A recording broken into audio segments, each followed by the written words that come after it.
Today I want to talk about Alibaba and how a potential ban on TikTok could affect the company. We'll go over the news around the potential banning of TikTok, as well as go over some interesting statistics around the social media company. And finally, go over how this all relates back to Alibaba. So if you enjoyed the video, drop a like down below, and if you want to see more videos like this one, make sure to subscribe. In the past month, the House of Representatives has passed a bill that would ban or force the sale of TikTok. For a long period of time, the US government has been worried about the Chinese government's involvement with parent company of TikTok, ByteDance. The worry from the US government is that the Chinese government could be using TikTok to either surveil Americans or even try to influence civil discourse. One very recent example of this is the effect that social media can have on large groups of people and really cause some civil movements. We have seen this on display through the Israel and Palestinian conflict. There has been a lot of messaging across TikTok that has been very pro-Palestinian. And this has caused some concerns with the US government, as we have always had a very good relationship with Israel. And on top of this influence, there is still the potential for surveillance. Chinese-based employees at TikTok have actually admitted to tracking US journalists. And because of these concerns, Congress has passed the bill to try and ban TikTok. And the president has even said that he will sign the bill if it does cross his desk. Currently, TikTok is characterizing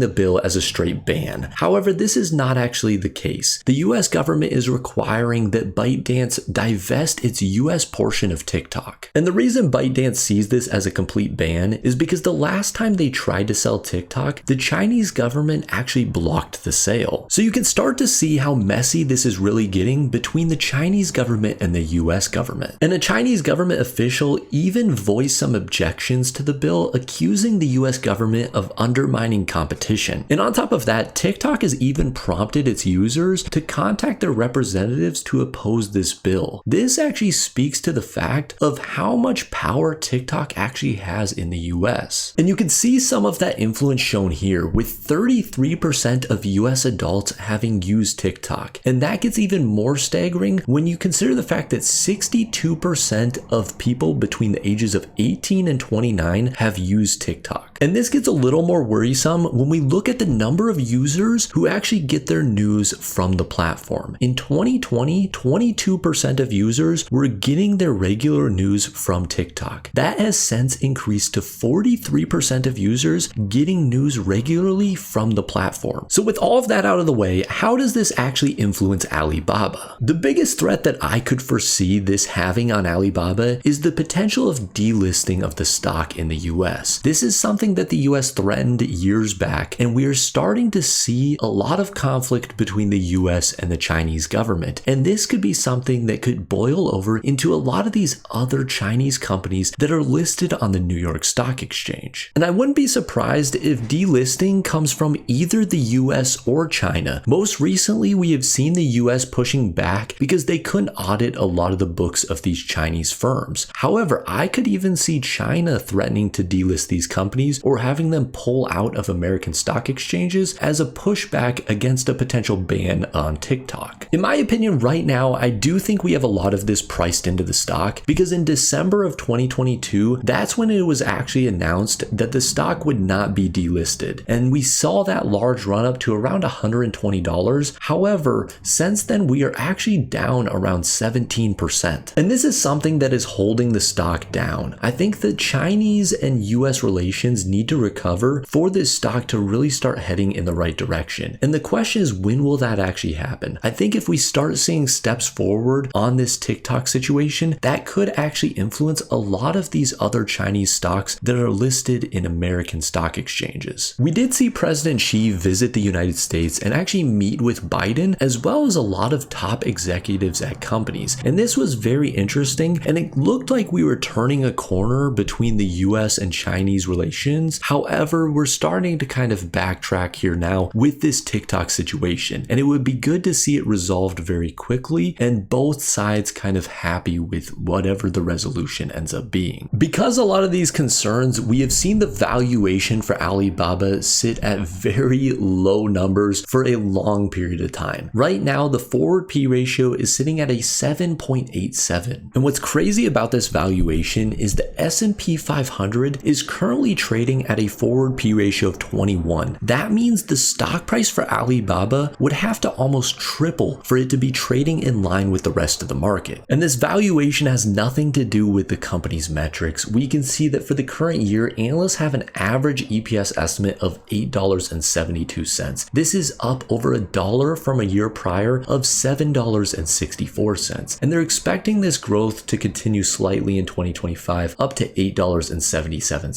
And for the current quarter, their estimate is about $1.53, which year over year is basically no change from $1.50. So personally, I do own shares of Alibaba, and the reason for that is the valuation is just too low for me to ignore. I think over time, the US and the Chinese governments will get along and will start getting past a lot of these concerns. And at that point, Alibaba should be trading at least in line with the rest of the market, if not above the rest of the market. And that could be a huge move up in the stock price. But do not buy a company just because some random guy on YouTube talked about it. Make sure you are doing your own research and looking into companies that meet your risk tolerance as well as your time horizon. With all of that said, I hope you enjoyed the video. If you did, drop a like down below. And if you want to see more videos like this one, make sure to subscribe. And as always, guys, have a wonderful rest of your day. And for the joke of the day, what's the difference between death and taxes?